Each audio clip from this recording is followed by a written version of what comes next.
Hey guys, and welcome to the Moms and Murder Podcast, a true crime podcast featuring myself, Mandy, and my dear friend, Melissa. Hi, Melissa. Hi, Mandy. How are you? I'm doing great. How are you? I'm doing really good, thanks. Yeah, doing good. I have a fun story for you I think you'll appreciate. Oh, I love a fun story. Well, I'm using fun loosely, but I listen to podcasts whenever I go to sleep to drown out Rick Astley playing in the background. And so I'll have like one earbud in. And last night or the night before, I woke up and like could hear this like very light talking and was like, went right back to sleep, but then woke up to laughter. And it was my freaking voice laughing that woke me up because somehow my podcast, just downloads Moms and Murder. And I must have been listening to one of our episodes. So one of our voices really relaxed me. And the next thing I know, my stupid freaking laugh just woke me up. And I was like, my daughter's right. My daughter's right. Oh, no. Oh, no. Yeah. So if you listen to us when you're sleeping, but don't listen to us like the end of the show when we're like always joking and laughing, that's where it things goes off the rails. Yeah. Yeah, that's when you'll wake up. Yeah, that's when it turns nightmarish. Yeah, it really did. I was so upset with myself. I'm like, I really had something good going there. So yeah, I might start listening to us to go to sleep at night. It was very soothing. I don't think that we are the sleep material type of podcast, but maybe we are. Yeah, just something different. It wasn't on purpose. I will tell you that for sure. As soon as I'm done editing it, I send it to Mandy and I never want to hear my voice again. Same. So I didn't do it on purpose at all. Same. So, yeah. Melissa, you just got back from a lovely retreat in a beautiful place, and the rest of us have been stuck in the rain still. The rest of us here in Central Florida have been stuck in the rain, and you are off enjoying a beautiful beach, and I'm so excited for you that you got to do that and happy that you're back and that we are here recording. Yeah, it was great, and everything went exactly as planned, as per usual with my entire life. But yes, it was fun.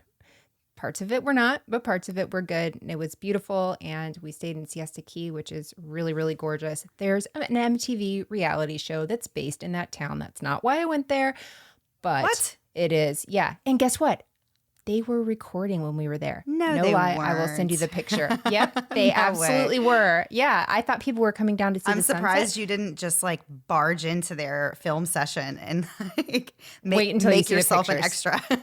No, it was bad. I was like looking around to see who had like forms for people to have to sign it, to be like accidentally throw myself. Yeah. I told my husband, I'm like, I'm gonna fall. And he's like, please don't do this right now.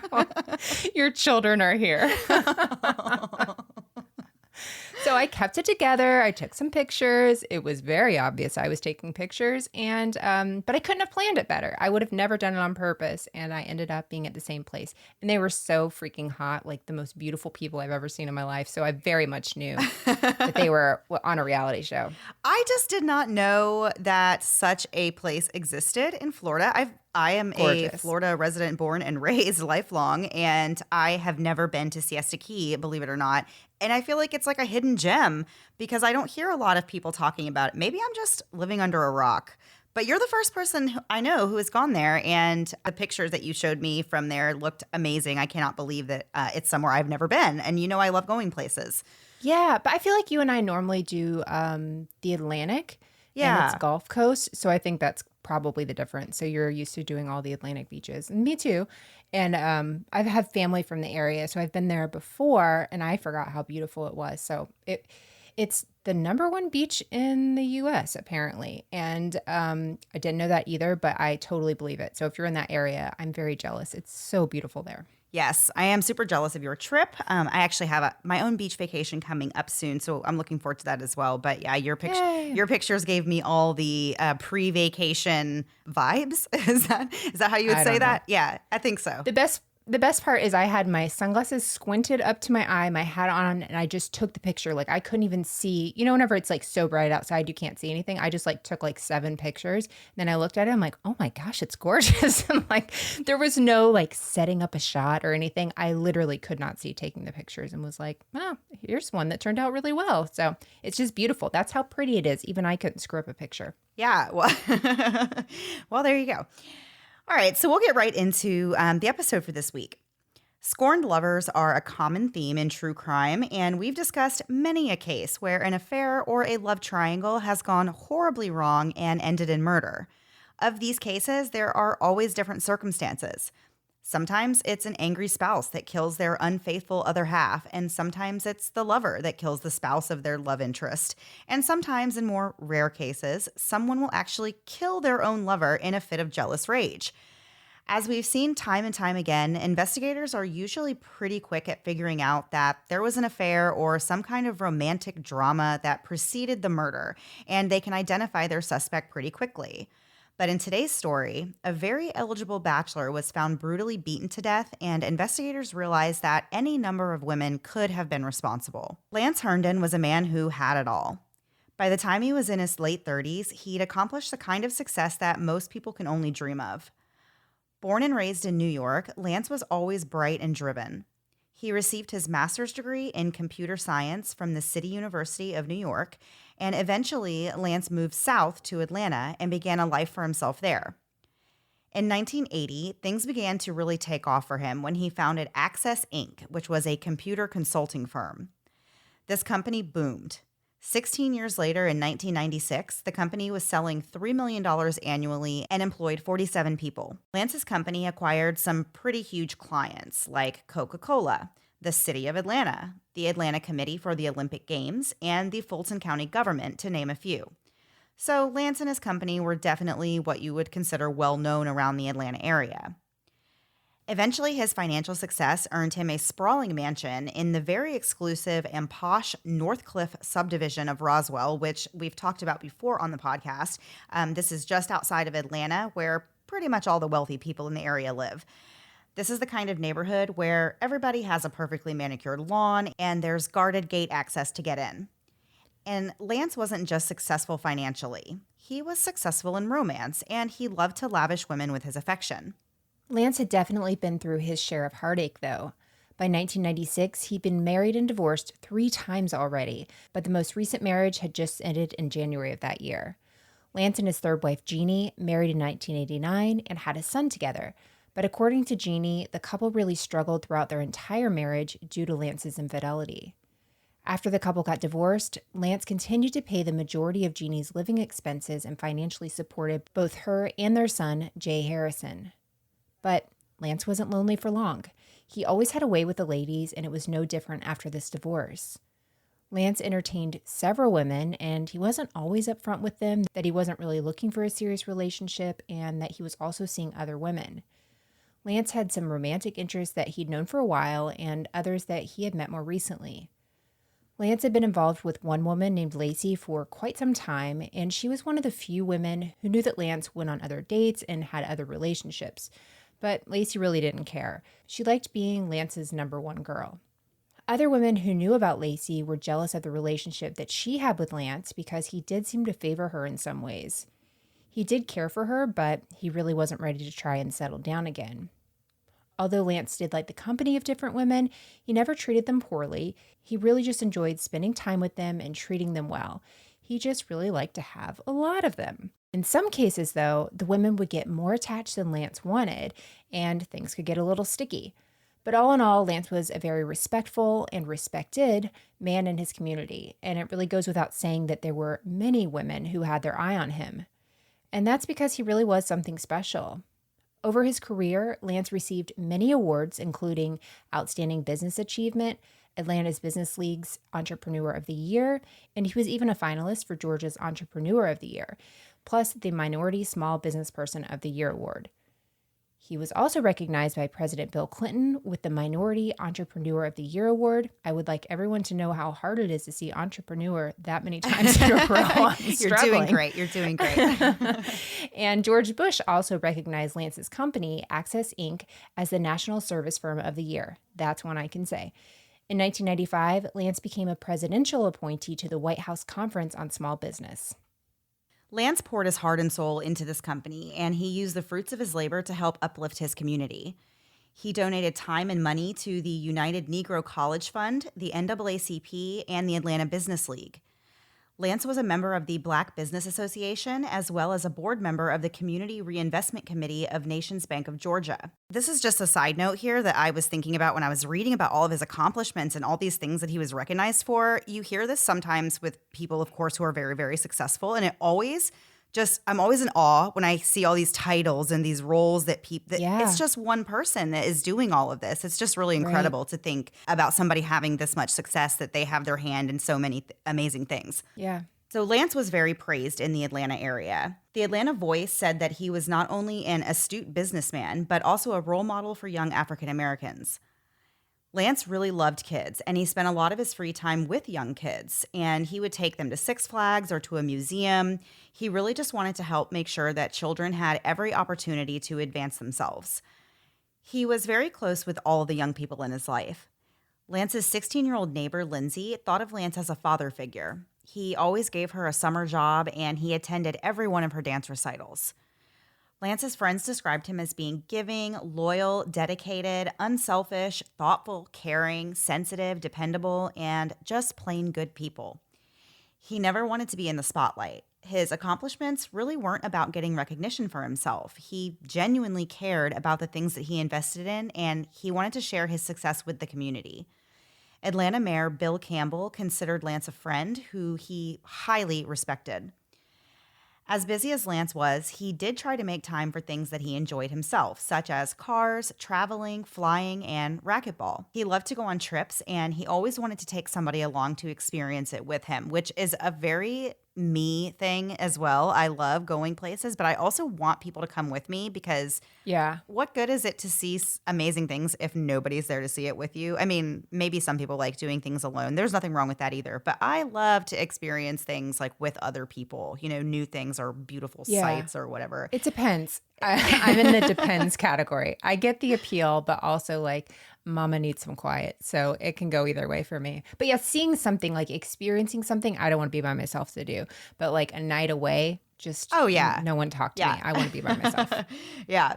So one time Lance actually had the opportunity to ride on a nuclear submarine, and he even asked if the mayor, Bill Campbell, wanted to go along with him, which yeah, it's a very nice thing to just ask your friend because that's like a once in a lifetime opportunity. So whoever you ask to go with you has to feel kind of honored that that you chose to ask them. Right. And it's not like you can be like, well, actually, next time you get invited, bring me. Right. I'm going to be busy that weekend, but I'd like to go next round. It's like one and done. Yeah, it's the only time exactly. You can do it. It's crazy. Yeah. So Lance was always busy. He was attending events and parties and just being a socialite. He really was just a great guy, and it's not even a little bit surprising that he had women vying for his affection, which he just so happened to love giving out, so it worked out well for him. As we mentioned before, this was ultimately the cause of his last and third divorce from Janine in 1996. Following that divorce, Lance was living alone in his mansion in Roswell, where he also ran his entire business. As successful as Access Inc. was, it was actually stationed in Lance's basement, and he even had employees that came into the office every day, but the office just happened to be at his house, which is kind of a neat setup, to tell you the truth.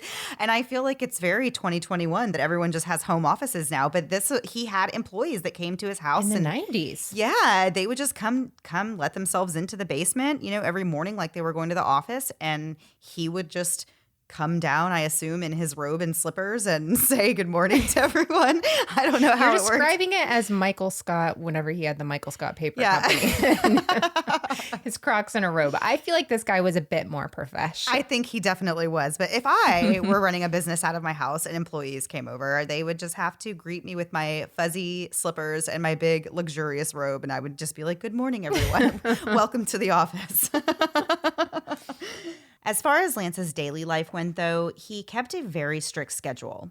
He set 3 different alarms every morning to make sure that he woke up at 4 o'clock, and he would start his day. He would be in his office no later than 5 a.m., even though his staff didn't show up until 8. Since the daily norm was to see Lance in his office as soon as they got there, employees were really puzzled on the morning of August 8th, 1996, when they showed up and Lance wasn't there yet. Lance's assistant, Zanya, who had spoken with him the day before, thought this was really strange because she knew that he was supposed to be in his office that morning because they actually had talked about it the day before. Things became even more strange when Lance didn't answer his pager either. And we're going to get into more details of this case after a quick break to hear a word from this week's sponsors.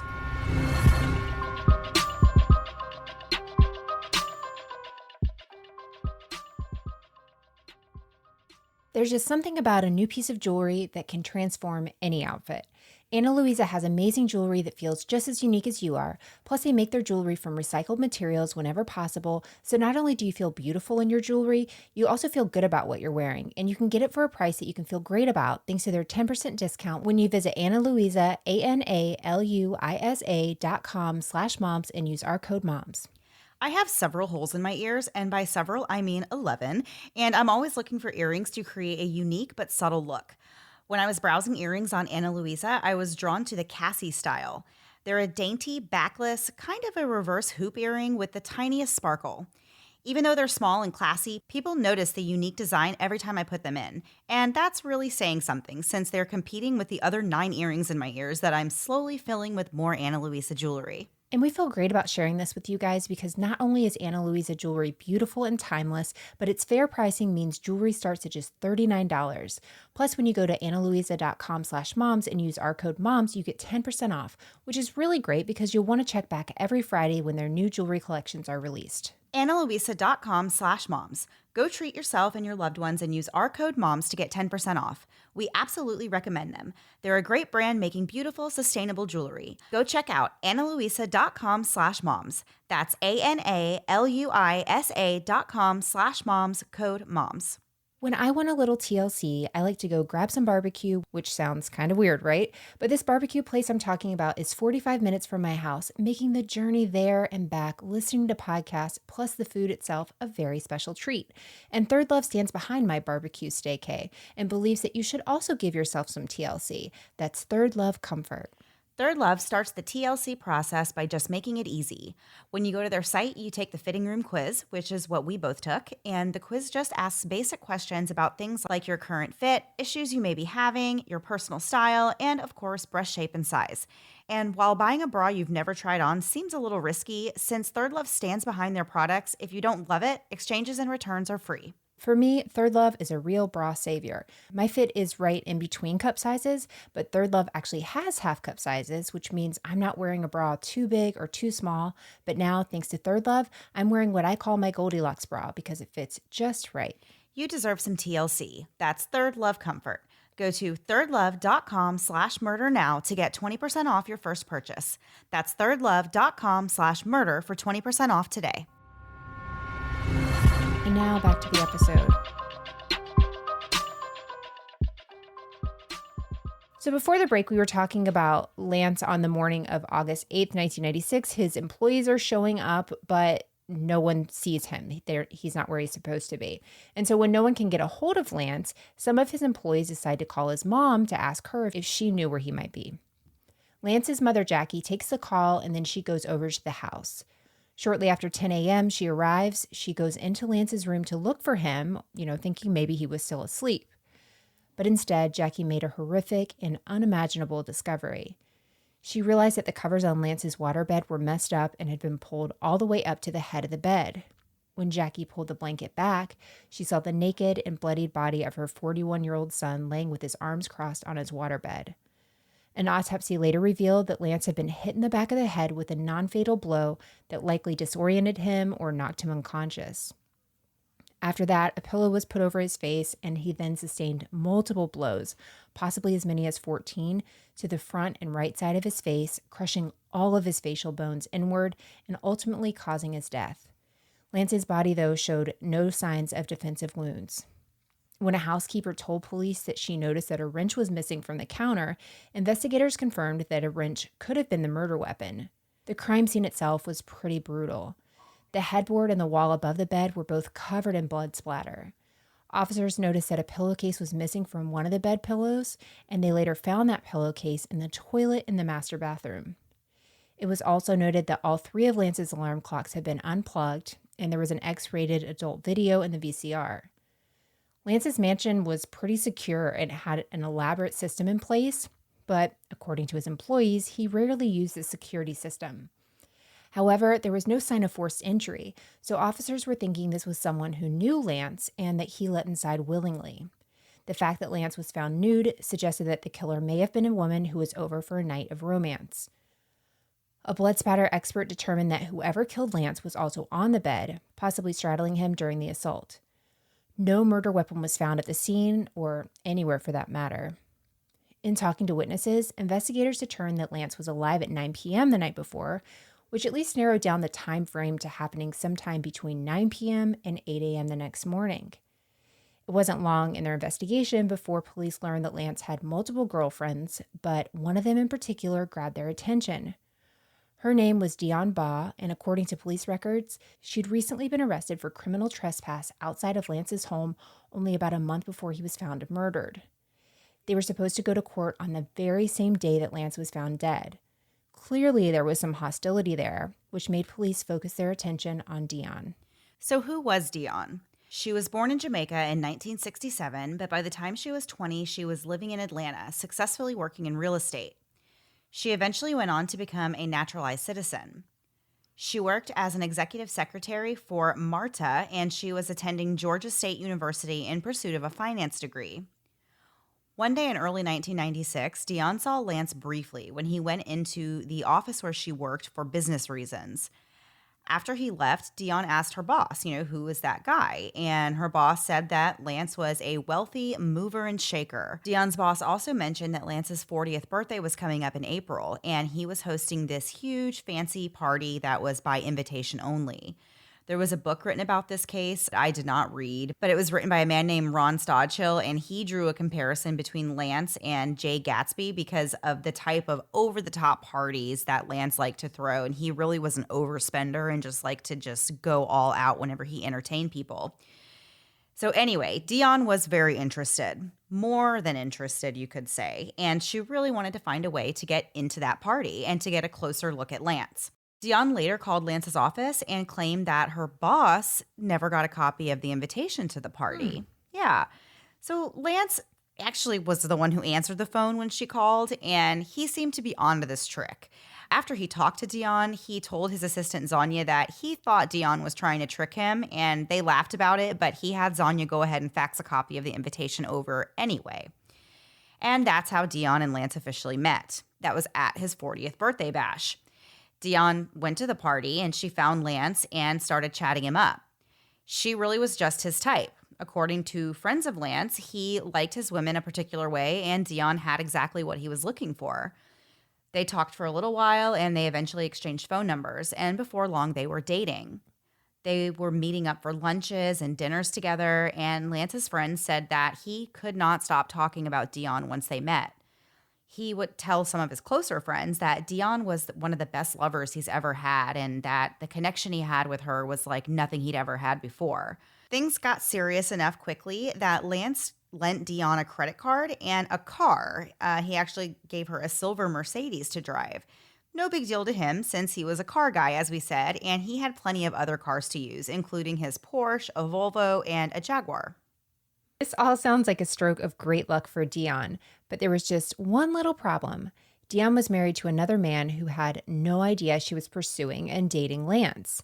And not only did Dion have this husband already, but she also had a daughter with him, a little girl named Amanda. What a lovely name for a child.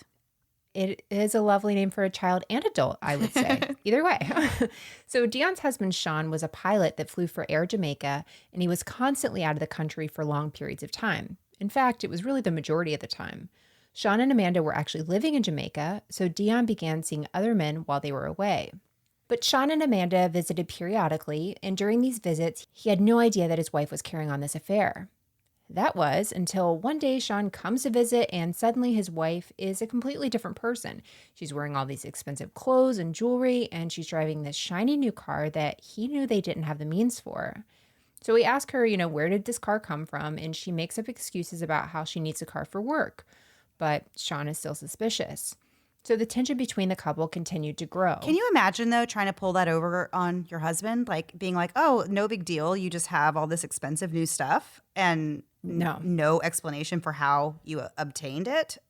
No, absolutely not. No, and the car thing is interesting because it's like, oh, yeah, well, I needed a car, but like, a BMW? That's the one that you had to get for work? Yeah, yeah. Well, I read something where he actually had said something to the effect of like, the last time I saw you, you were driving like a beat up Toyota Corolla. So like, where did this brand new Mercedes come from? You know, kind of thing. Yeah, So it's like, that's an yeah, upgrade. yeah. Dion continued dating Lance for about 3 months, during which time she was allegedly unaware that he also had other women in his life, which is interesting because she has another man in her life. Right. So it's actually during this time that Lance realized that he really needed to start reining in his spending. He was in quite a bit of credit card debt, and he started feeling really strapped for cash. Dion was also really becoming attached to Lance and all this attention that she was getting from him. She really tried to start pushing their relationship further forward, and things began moving very quickly. As we said before, though, Lance was really not interested in settling down with Dion or anyone, but he did like her company, so he was kind of in a dilemma about what to do and how to handle it. On July 10th, 1996, Dion goes to Lance's house, unannounced, and was shocked to find that Lance was inside with another woman.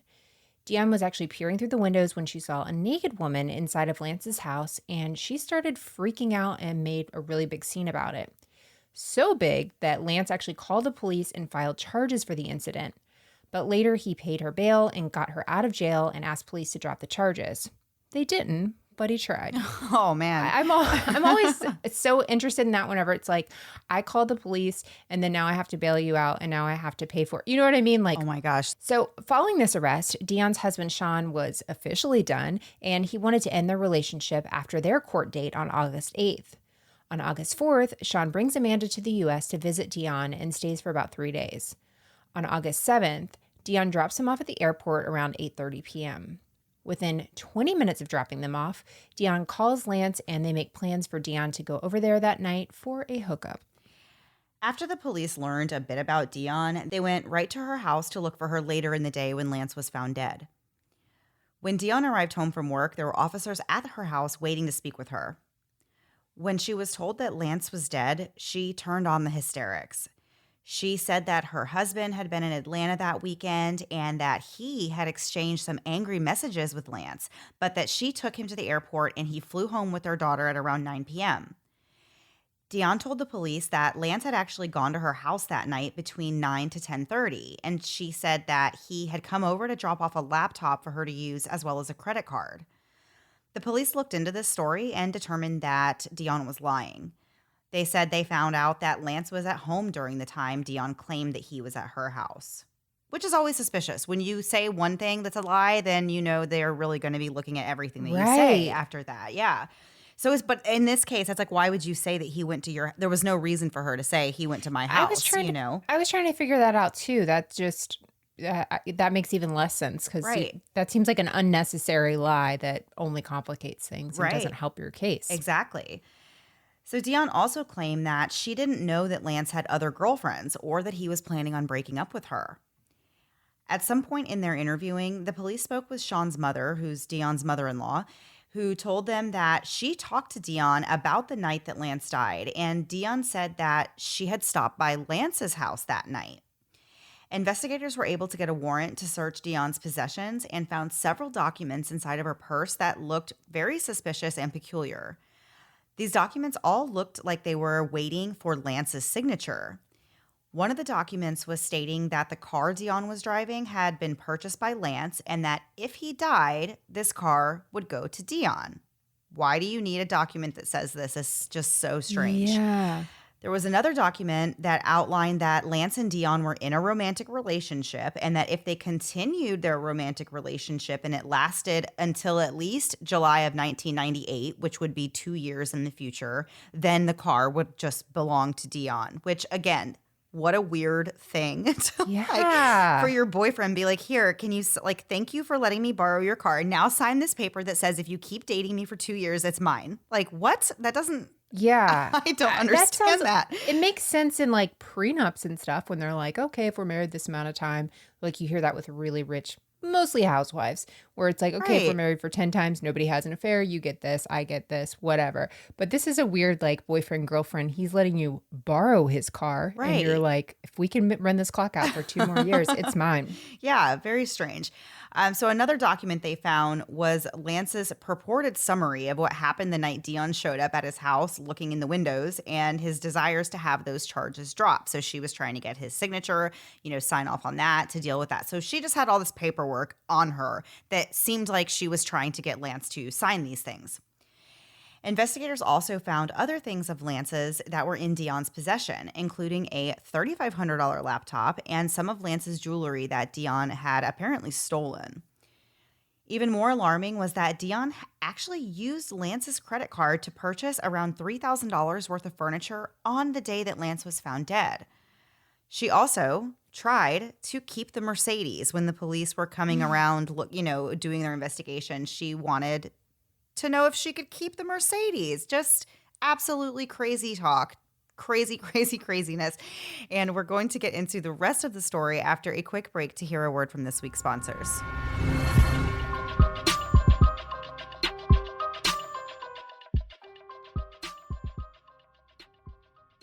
If right now in life you're having a harder time dealing with things than you normally do, that's okay. Many of us are. And when I realized I needed a little help to get me through this period, I turned to BetterHelp. BetterHelp simply asks you a few questions and based on your answers is able to assess your needs and match you with your own licensed professional therapist in a safe and private online environment. And you can begin communicating with them in under 24 hours. BetterHelp is more affordable than most traditional therapists, plus financial aid is available to those who qualify. BetterHelp is available worldwide, so whether you're dealing with stress, depression, anxiety, relationships, or more, a counselor is available to you thanks to the internet. And if you decide you want to change counselors, you can do so at any time with no additional cost. I love that not only can I talk to my therapist by phone or video, but I can also message her throughout the week if there's something I want to work on or to get guidance on. My therapist, Lauren, is amazing, but she's also a trash TV watcher, so she understands me more than most. In fact, so many people have been using BetterHelp that they are recruiting additional counselors in all 50 states. We want you to start living a happier life today. As a listener, you'll get 10% off your first month by visiting betterhelp.com/moms. Join over 1 million people taking charge of their mental health. Again, that's BetterHelp, HELP.com/moms. It's been a while since I've had a baby of my own, and some days I miss it so much. The baby cuddles and baby smiles, but when it comes to diaper rashes, not so much. I remember the first time my oldest had a diaper rash, I was really devastated. Here's this tiny thing totally dependent on me, and now she's fussy and obviously uncomfortable, and I'm supposed to have the answers. Well, with time and treatment, it went away, but what I really wanted was to avoid it altogether. And now, baby butts rejoice. New Huggies Skin Essentials are here, a brand new dermatologist-approved line of diapers, wipes, and pull-ups training pants, all designed with baby's sensitive skin in mind. The wipes are thick and have zero harsh ingredients for a great, gentle clean. Pull-Up Skin Essentials has got your big kid covered too, with a training pant that's ultra soft and breathable to help protect sensitive skin throughout potty training. Whether you're a first-time parent or a seasoned pro, make it easy on yourself and your baby with Huggies. Learn more at Huggies.com. Once again, head to Huggies.com to learn more. And now back to the episode. So before the break, we were talking about police getting their search warrant to go through Dion's things and looking at her as a possible suspect, being really the last known person that was with Lance. These things, of course, altogether are suspicious, but as we know, you really need DNA or other solid or extremely reasonable proof that someone has murdered before you can bring them to trial for it. So they were in luck because DNA from the crime scene was tested against Dion's DNA, and not surprisingly, really, they got a match. Lance had Dion's DNA under his fingernails, and there were 2 head hairs and 1 pubic hair found on Lance's body that were all determined to be Dion's. However, we know this doesn't necessarily prove murder. Dion's hair and DNA could have been on Lance's body from run-of-the-mill sexual contact, but that didn't automatically make her the murderer. After all, no one witnessed the murder or saw Dion and Lance together that night, so this DNA evidence really wasn't a home run for the investigators. In June of 1997, the Fulton County DA announced that the investigation into Lance's murder had concluded and would be coming to a resolution very soon. But then nothing happened for another 6 months. During this time, though, police learned that Dion had been flaking out at her job and had begun missing a lot of days, and she eventually got fired. They worried that she would try to flee the area, so they started surveilling her home. In January of 1998, Deanna and her husband Sean had their divorce hearing, and investigators in Lance's murder attended so that they could listen to what Deanna had to say, which is so smart that this is like listening to somebody's own words. She could say she doesn't want to talk to them all day long, but they can literally hear something she's saying and hoping that she, does something to incriminate herself. Right. And while she's testifying in her divorce hearing, she accidentally does incriminate herself in Lance's murder by giving a statement that was contradictory to the ones that she had given investigators on the case. This was really the final piece they needed to arrest and charge her in Lance's murder. Dion was arrested on January 29th, 1998, the day after the divorce hearing. She was arrested outside of her house and charged with murder until a grand jury could be held. On February 3rd, a grand jury indicted Dion on charges of malice murder, felony murder, aggravated assault, theft by taking a laptop, theft by taking jewelry, and financial transaction card fraud. Somehow, even with all these charges, Dion managed to get out on bond. Her trial didn't begin until April 9th, 2001. Prosecutors said that Dion was a greedy, evil, gold-digging woman. They said that she had a husband and child in Jamaica, but she was still trying to seduce Lance for his money, and that she killed him because he was going to break up with her and take away all the luxuries that she'd been given while they were dating. The theory presented was that Lance had called Dion up that night to come over so they could have a rendezvous. Prosecutors believe that Dion did go over and that they did have sex, and it was after that when an argument broke out between them, and Lance told Dion that he didn't want to reconcile or be in this relationship any longer. They theorized that this caused Dion to fly into a rage. Lance had been working on assembling an ab machine, and he had some tools out, and Dion grabbed a large wrench and hit Lance over the head with it, causing him to become disoriented or possibly to faint. They believe that she then turned him on his back, straddled him, and continued to hit him with the wrench until he was dead. Prosecutors believe that Dion posed his body in his typical sleeping position with his arms crossed over his chest and then covered him up before unplugging his alarms so that they wouldn't draw attention to the employees when they arrived the next day. The hair and the DNA evidence found was used to prove that Dion was there and that she was the killer. They pointed out that Dion had no alibi and that after his death, she still tried to even use his money. The prosecution had lead detective William Anastasio testify in the trial. He said that out of the court statements made to him by 5 different witnesses, 2 of which were employees of Lance, 2 were former girlfriends of his, and one of them was Lance's mom. All 5 of these witnesses testified before the detective did in the trial. And when Detective Anastasio was on the stand, he was asked about the statement of one of the witnesses, and then he was asked about what Dion said on the same subject in her statements to police. This is all a little bit confusing, but it ends up coming up later. So the goal with this questioning, though, was to prove an inconsistency between Dion's statements and those that were made by various witnesses. But it ended up being a big mistake, which, like I said, we're going to get more into in just a minute. The defense, of course, had a very different version of the story to tell. They said that Lance was a philanderer who had money problems and that the prosecution's case was merely circumstantial. They said the DNA evidence could be explained away easily with an innocent explanation. The defense questioned why exactly would Dion even want Lance dead? She had no real reason to kill him that they could find. Although, do you think they looked that hard? Right. I mean, it's the defense. So Lance had even asked for the charges he filed against her to be dropped. So it appeared that the two had reconciled at that point and moved past the incident. There was also the fact that Lance was willingly letting Dion have access to his car, his funds, and his electronics. The defense also brought up the fact that Lance was a ladies' man and that any of his many lovers or others could have killed him. He didn't secure his home and often left a door open for the maid, his office workers, friends, and whoever else to stop by. After 6 hours of deliberating, the jury found Dion guilty on April 17th. She was found guilty on all the charges against her. Later, though, the felony murder conviction was vacated by operation of law, and the aggravated assault conviction merged into the malice murder conviction. The theft charges were also merged into one since all the items were taken from the same victim. I'm always fascinated every week when we talk about the charges and sentencing and stuff, how each state, it's different. I mean, each country is different too, but in the states that like, they're like, all right, we're merging these together and here's malice murder here, here's first degree here. And everybody's terminology is a little bit different for some of the same things. Yeah. I don't know.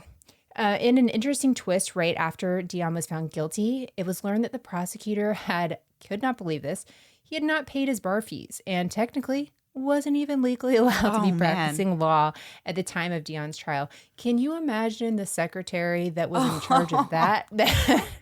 I mean, I remember working for a doctor and you had all these things you had to you had Post-its everywhere and calendars set up to pay certain fees and stuff, but to not have your law license and be practicing. Oh my gosh. And the judge on the case too, because these prosecutors and these attorneys, they all work closely together. He has to present cases to this judge again. It's like, oh my gosh, how do you live that down as an attorney? That's so important to keep up on. And if you're a defense attorney, how do you not bring that up in every trial from here to the end of the world? My goodness. So unfortunately, though, for Dion, this did not help her in any way. Her convictions were still valid. On April 20th, 2001, Dion went before the judge for sentencing. She was given a life sentence for murder, 4 years for theft, and 2 years for the financial transaction fraud. A couple of years later in the summer of 2003, though, Dion did get a stroke of luck. The Supreme Court of Georgia agreed that the testimony that we mentioned a bit ago from the lead detective regarding those 5 witnesses and their off-the-record statements, by comparing those to Dion's statements, the court felt that this was a harmful error that contributed to Dion's guilty verdict. The court also agreed that the prosecution's case was totally circumstantial and based on credibility and the improper bolstering of their own witnesses, which, quote, added critical weight, end quote, to their case. Wow. Yeah. So Dion was granted a second trial. It began October 28th, 2003. The prosecution and the defense were pretty much exactly the same in the retrial. They didn't really change their cases very much. Lance's ex-wife and the mother of his child, Janine, testified that Lance was unfaithful to her throughout their entire marriage and that after he was killed, she was shocked to find out that he was having financial problems. She said that Lance had apparently exhausted a large line of credit and had $70,000 in credit card debt alone.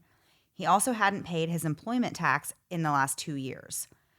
Janine also testified that Lance had been supporting her and their son since their divorce and that Lance himself lived in a 5,000 square foot home and had 3 nice vehicles. After this testimony, the judge decided that the court didn't really need to hear any more about Lance's private affairs. He said that he, quote, wasn't going to allow Lance to be put on trial, end quote. Which I can see because there's a lot in this case that for a jury, you could definitely get some people that would have opinions about the way that he lived his life, and you don't want that kind of thing in this type of a trial. So the judge was just like, yeah, this is not really relevant or important. We don't need to talk about how he spent his money and all that kind of stuff. So the jury in this trial deliberated for 14 hours over the course of 4 days before finally telling the judge that they were deadlocked. Judge Baxter felt that one juror in particular was being sympathetic to the defense and was causing this deadlock. Upon being dismissed, the juror, who was a man named Stacy Jackson, asked a deputy when he could begin giving interviews to the media. Yeah. So an investigator started looking into Stacy and found out that he previously attempted to get a job from the DA, but he was lacking the required credentials for the job. And the prosecutor believed that Stacy had an axe to grind, and that's why he was being so difficult.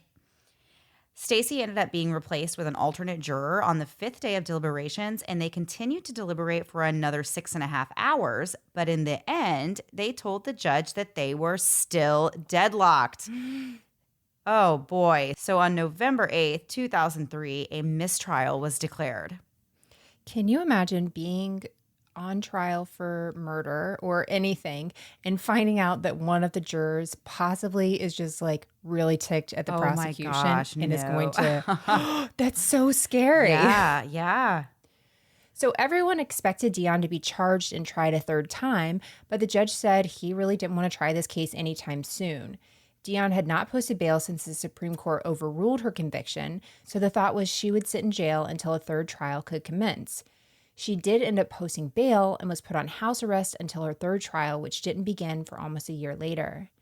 Her third trial began on September 27th, 2004, but before jury selection began, Dion actually took a plea deal. She pleaded guilty to a lesser charge of voluntary manslaughter and a heat-of-the-moment killing. She was sentenced to 10 years in prison, minus time served, and 10 years of probation. She was allowed to remain out on bond until October 5th, and then she had to turn herself in to begin serving her sentence. When the time came to turn herself in, Dion was actually late by an hour, and the reason was she was busy laughing it up with the excused juror, Stacey Jackson, who she saw by the elevator in the courthouse. Oh my gosh. That you could not write that. You could not make that up. That is bananas. Yeah, that's just crazy, ridiculous. Yeah. So Dion served her sentence without any hiccups and was released from prison in July of 2011. She then began her 10 years of probation, which either just ended recently or should be ending soon since it's now June of 2021. Well. There you have it. I think this case was pretty circumstantial, but I also think that the jury, I think the first jury had it right. I don't know what happened with the second jury, but the fact that she even took a lesser sentence tells me that she was admitting guilt, to me, in my eyes. If she wasn't guilty, I think she would have gone through with a third trial and tried to see, what happened. I don't know. Not necessarily. I mean, I see what you're saying, but not necessarily. If you've been through this 3 times and the first time you were committed and you were going to get life in prison and now you've had a taste of life in prison and they're like, hey, we can give you time served and 10 years probation, I feel like you're taking your chances. I don't know that I'd be willing to take my chances at that point if they're offering you something. Because you'll hear about that where sometimes with people who seem incredibly guilty are given, a plea deal and they reject it and you're like, you idiot. Yeah, that's true. Very obviously. So to me, I can see why, guilty or innocent, why you would take this deal. It's a good deal for that person. But this story makes me so sad because Lance seems like this guy who did so much for his community. So you're not just hurting him, you're hurting, or, his family. You're hurting all these different things that he was involved in, all the people, the kids that he was helping, all the community stuff that he was doing. Like there's a lot of layers to it beyond just, just him and his family, which of course is sad and terrible, and his child and everything. But there is just like this huge outreach that he really had, and he was just a big part of his community. It's a huge loss. Yeah, it definitely is. And at the end of the day, it just came down to jealousy. She really wanted to be in a more serious relationship with him, and he wasn't really into that. It's really terrible that he lost his life because of that situation. So yeah, very sad story. Sad all the way around, yeah. Okay, so we're going to turn the page and do our last thing before we go. We have a fun little thing this week that is involving our kids. Well, the kids aren't here. My kids were sad about that. I told them that I needed their help for last thing before we go, and they're like, "Oh, we're going to be on the podcast," and I was like, "Oh, actually, no, I didn't plan for that." We didn't get that far.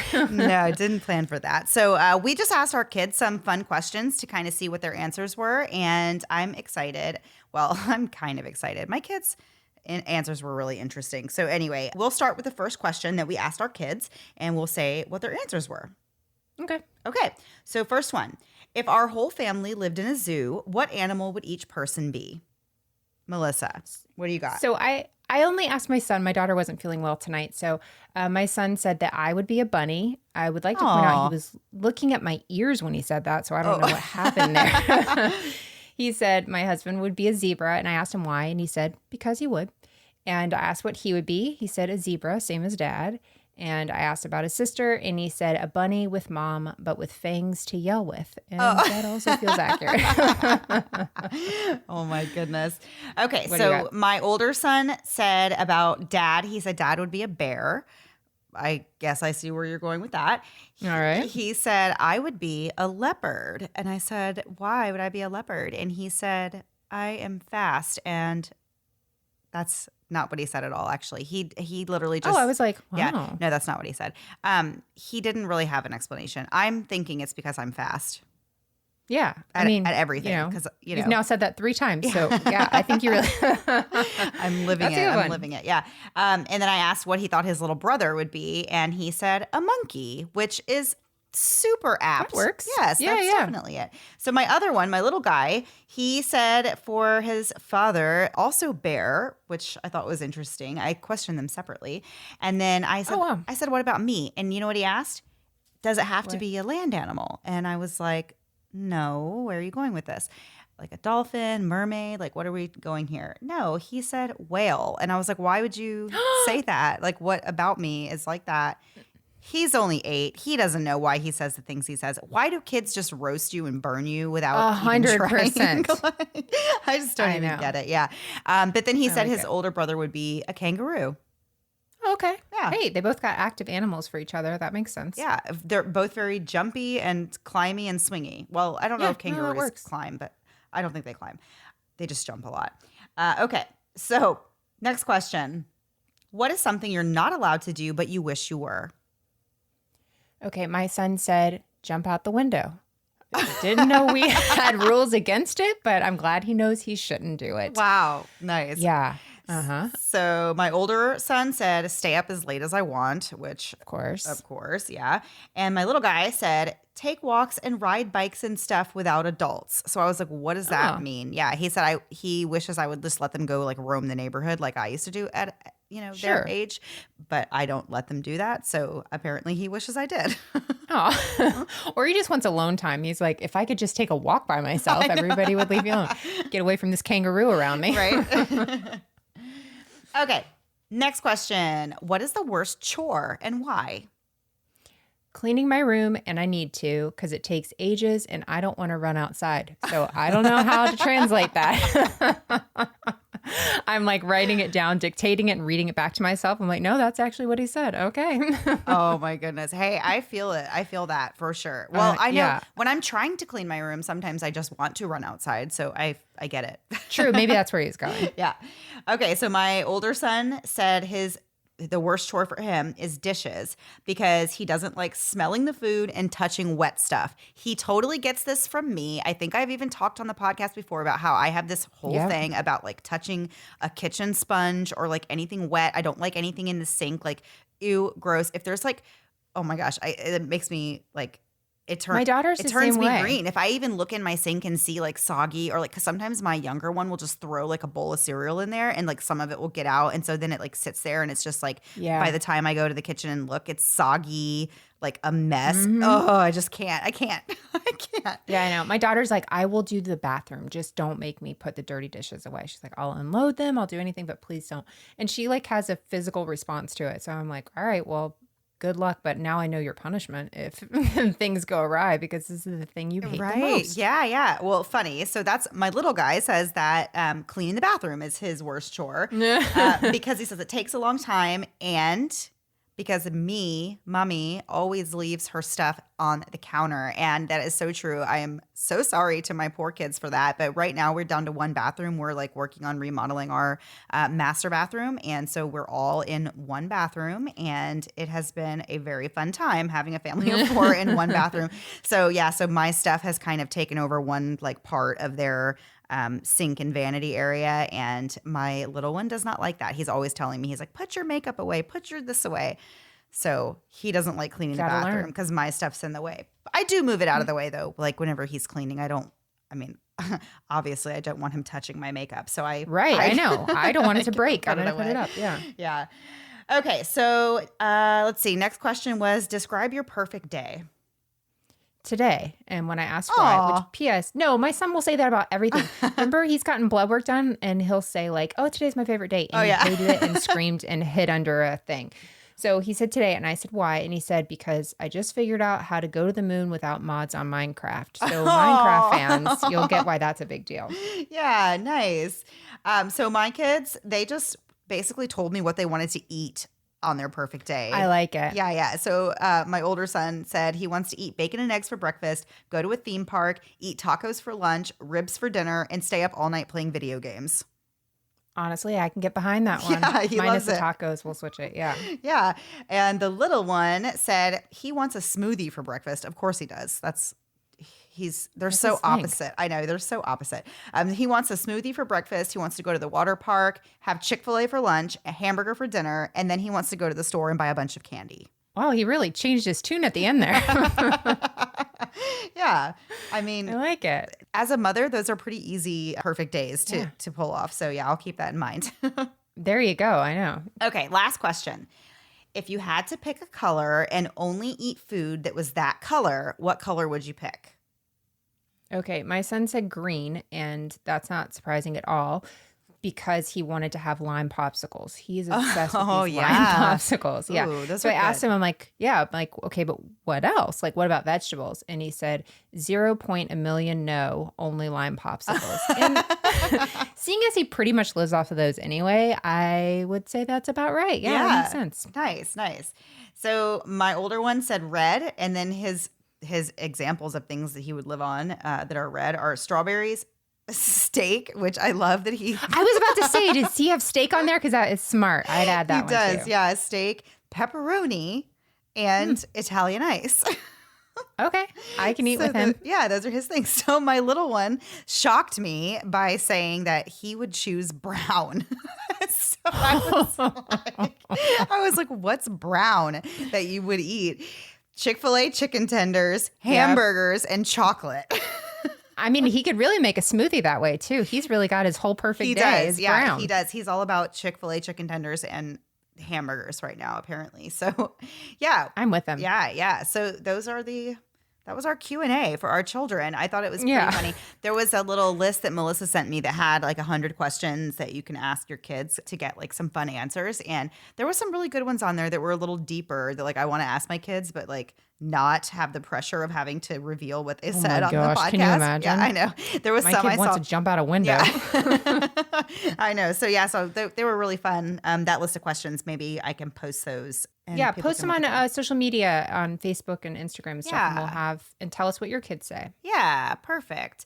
All right, guys, that was the episode for this week. We will be back next week with a new one. I think that's it. Yes. Oh, if you want to check out Criminality has a new episode, it'll be out this Friday. And there was the last one was about The Bachelor. It was kind of cool. And it was called Every Rose Has Its Corn. That's great because the guy from Iowa. Yeah, I thought it was pretty good. But yeah, that's out if you need something in between our episodes. Love for you to check it out. All right, guys, we'll see you next week. Have a great week. Bye. Thanks so much for listening to the Moms and Murder podcast. Make sure to check back with us next week for a new episode. You can also find us at momsandmurder.com, where you can connect with us via social media. Please make sure you subscribe and give us 5 stars, because giving us 4 stars would be a crime. Thanks so much.